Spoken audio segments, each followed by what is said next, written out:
Pichincha Universal, generando noticias. Daniel Montalvo, consultor y docente universitario. La evolución del desempleo en el Ecuador.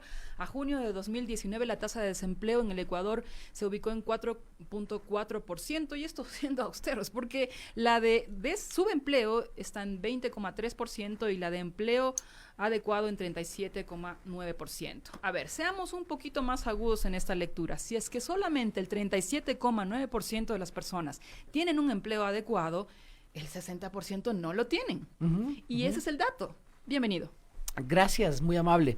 Bueno, fíjate, yo creo que la situación, el entorno económico, la legislación laboral, la falta de profesionalización, ¿no es cierto?, son elementos que van aportando a este elemento de desempleo. Creo que hablar sobre las cifras es muy relevante, son cifras alarmantes, pero al mismo tiempo yo creo que más allá de hablar de los problemas debemos hablar de las soluciones casi siempre. Muchas gracias. Y en esa misma línea, ¿verdad?, yo creo que, como te decía, el desempleo viene por un entorno económico específico. Hay que invertir más, ¿no es cierto?, hay que habilitar para que los emprendimientos se generen en nuestro país, pero por el otro lado también el entorno legal es un entorno que nos tiene aprisionados, específicamente los costos de una persona que ingresa al mercado son elevados, la afiliación a la seguridad social y elementos así que nos convocan a pedir, ¿no es cierto?, a los entes de control que se reflexione y se genere en alguna medida cómo podemos facilitar a través de la legislación laboral también este tema de bajar niveles de desempleo.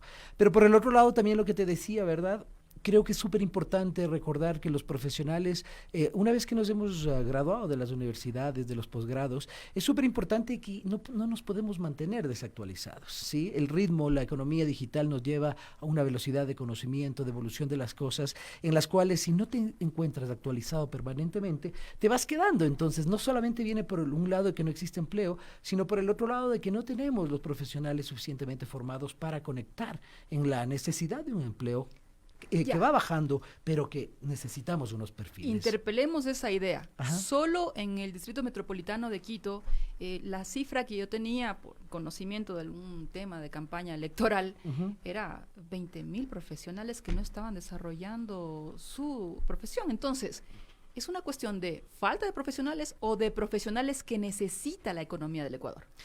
Yo creo que va por las dos líneas, ¿verdad? Por un lado, yo creo que seguimos estudiando lo mismo de siempre, cuando el mercado y el mundo ha evolucionado. Tú tienes unas nuevas líneas, ¿verdad? Y también vas buscando un nivel de especialización superior. Ahora en la Universidad de las Américas, donde estoy dirigiendo la maestría de Gestión de Talento Humano con mención en Desarrollo Organizacional, estamos buscando que ya no solamente para la carrera de Recursos Humanos siempre se buscaba de una o dos profesiones específicas, sino más bien darte la información, el conocimiento, las herramientas suficientes para que tú puedas, desde cualquier profesión, poder abordar.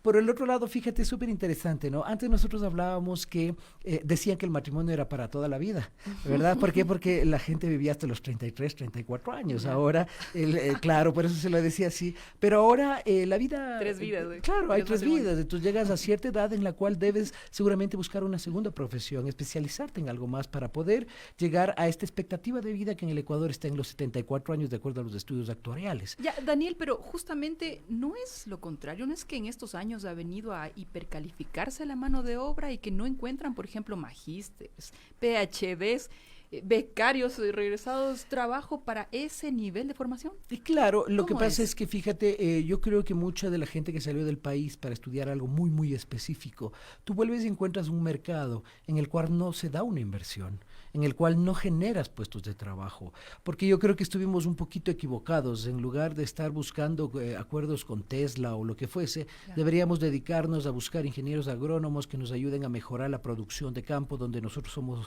ricos, ¿no es cierto?, la parte marítima, donde realmente tenemos unas costas muy productivas y elementos así. O sea, primero especializar lo que éramos buenos. Claro, imagínate, te dedicas a algo que de pronto no te gusta y lo estudiaste porque debías hacerlo y porque hubo una gran oportunidad de salir en ese momento, pero vuelves y buscas empleo, ¿no es cierto? Hace algunos años yo estaba contactando con todos los becarios que se devolvían al Ecuador, la inmensa mayoría de ellos sin empleo, tenían que pagar deuda, cosas de ese tipo, pero habían estudiado cosas que eran muy, muy específicas. ¿ok? Y entonces justamente cuando uno hace una oferta académica también desde la parte de la academia, tiene que ver qué es lo que necesita el mercado para formar esos profesionales que el mercado necesita. Entonces, y cuando nosotros los de recursos humanos salimos al mercado a buscar talento, no encontramos talento. Y entonces tú me dices, no, pero no es, no es consistente porque estamos formando muchos profesionales que salen a nivel de pregrado, pero necesitamos también que se vayan especializando en ciertas cosas por un lado, pero por el otro lado también que vayan teniendo una cabeza amplia, ¿no?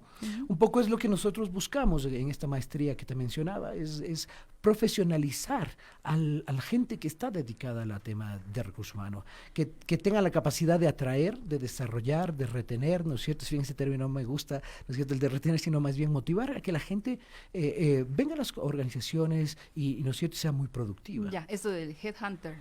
Sí, parte desde la casa de cabezas, ¿no es cierto? Sí. Parte desde seleccionar de forma adecuada, de cómo haces un onboarding, es decir, una incorporación de las personas hacia las organizaciones, cómo haces para que esas personas quieran estar en la compañía, es decir, que hablen bien de tu compañía, que quieran permanecer en tu compañía y que quieran realmente aportar mucho en tu compañía. Parte de cómo entrenamos a nuestra gente, de cómo pagamos competitivamente a las personas, equitativamente también, ¿verdad? Cómo gestionamos el desempeño, cómo desarrollamos sus carreras profesionales.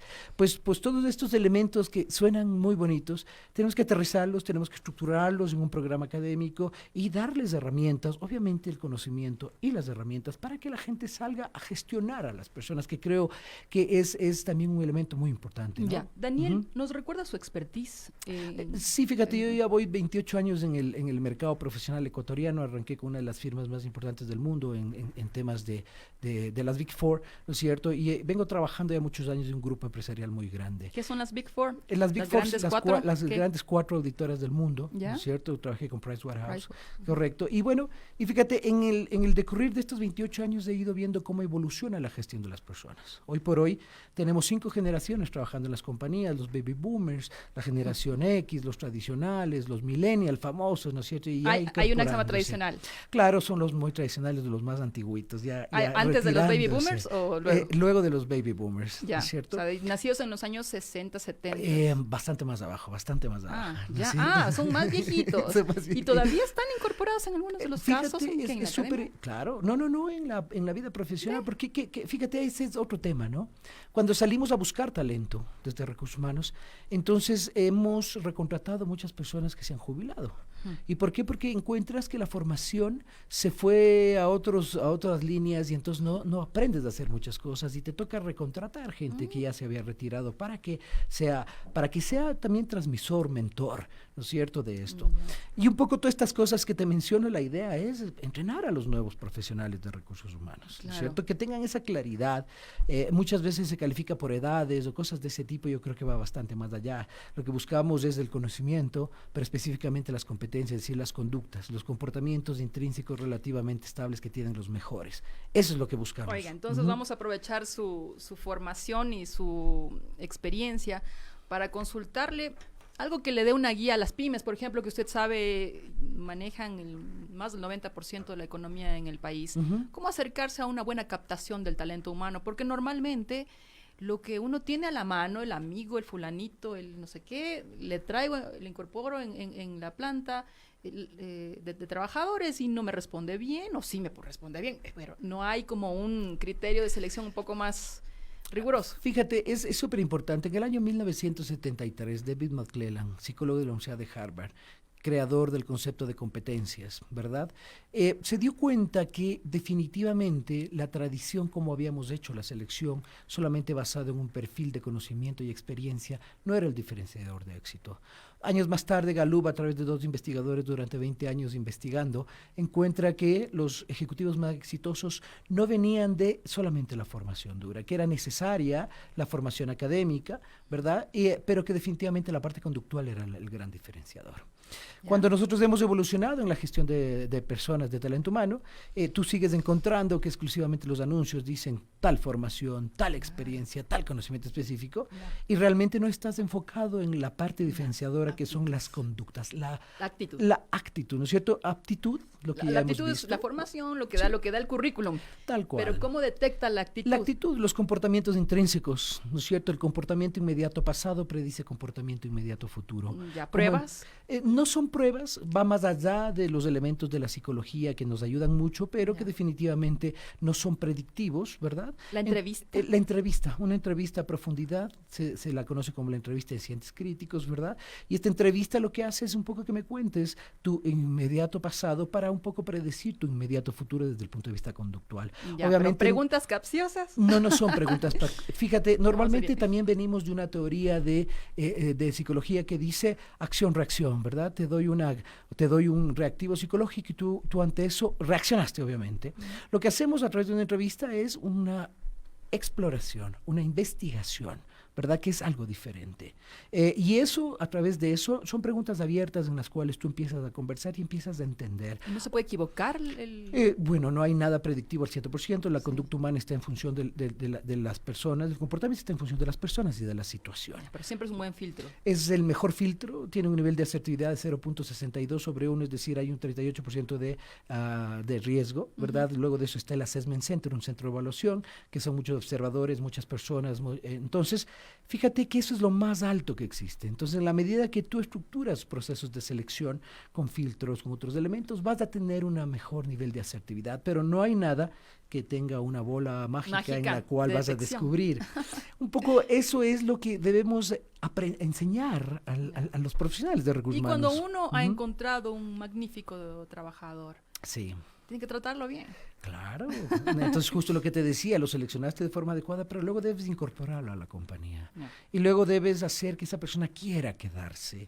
No retenerla, sino más bien es hacer las cosas bien para que esa persona quiera estar contigo, ¿no es cierto? Quiera O contribuir sea, hacia ti. enamorarlo. Em, Porque hay este Great Place to Work, esta visión de que Sí, hay muchas, el lugar muchas de metodologías del trabajo. mejor lugar para trabajar, ¿no es cierto? La parte de compromiso, el clima laboral como tal. Tienes muchísimos elementos. Un poco el objetivo en esta maestría es contarles todas esas cosas. ¿Para qué? tienen Para una que- maestría ustedes en Correcto, en la Santa Universidad de las Américas hemos montado una nueva maestría, una maestría que me pareció muy interesante y por eso tomé el reto de dirigirla. Primero es una maestría que va a durar 12 meses, ¿sí? Yo creo que es súper importante, 1 año y medio, 2 años se demoran en las maestrías, luego salen a hacer su tesis, las tesis suelen hacerlas bastante básicas, como digo yo, entonces se demoran mucho, ¿no? Entonces, 12 meses primero es una inversión que te acorta el tiempo, uno. Segundo, haces un proyecto durante todo el trayecto, porque las maestrías deben buscar dar una solución empresarial. Y luego hemos estructurado, ¿no es cierto?, un programa con 10 módulos en los cuales venimos a contar los ejecutivos que trabajamos todos los días en eso, ¿sí? Netamente, ¿qué es lo que nos pasa? ¿Cómo lo manejamos? ¿Cómo lo administramos? ¿Verdad? Vamos desde justamente la planeación de recursos humanos, pasamos por el desarrollo organizacional desde el punto de vista de entender el equipo, de entender cómo se selecciona, cómo se induce, cómo se desarrolla, cómo se generan rutas de carrera, toda la parte de administración salarial, toda la parte de legislación laboral, que es muy importante entenderla, toda la parte de manejo de negociación y conflicto, la parte de comunicación interna, la parte de competencias, es decir, oye, hemos hecho algo que trabajamos todos los días. Nada de teoría, ¿no es cierto? Necesitamos un concepto, ¿verdad? Pero luego de eso aterrizarlo. Y tampoco solamente instrumentista. ¿Por qué? Porque la gente debe saber de dónde salen las cosas. Entonces, nuestro objetivo es brindar a la comunidad ecuatoriana y a la comunidad internacional la mejor maestría de gestión de talento humano con mención de desarrollo organizacional en este país. Ya, vamos a terminar con esta inquietud que obviamente es la que abrió. ¿Qué hacemos con el desempleo? ¿Qué hacemos? Fíjate, por un lado yo creo que debemos de incentivar el desarrollo económico desde la pequeña y mediana empresa, ¿verdad? Creo que para poder hacer eso, justamente muchos de mis alumnos de la maestría siempre dicen, Daniel, sí es fácil decir eso, pero cuando yo salgo a contratar a un trabajador, entonces tengo unos costos que mi emprendimiento no lo puede soportar.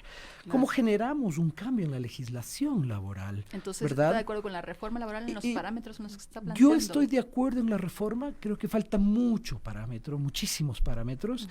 Creo que debe ir más allá y creo que debemos dejar de lado el tema político, el tema de aceptar o no normas porque tienen o no tienen favor popular, sino más bien, oye, necesitamos hacer un cambio en nuestro país. No podemos seguir, ¿no es cierto?, como hemos venido, justo le oí al Juanito antes que decía durante 40 años, sí, debemos romper ese tema y debemos pensar de forma diferente, Claro, entender pues, que el porque mundo se precarizar abrió. tampoco, digamos.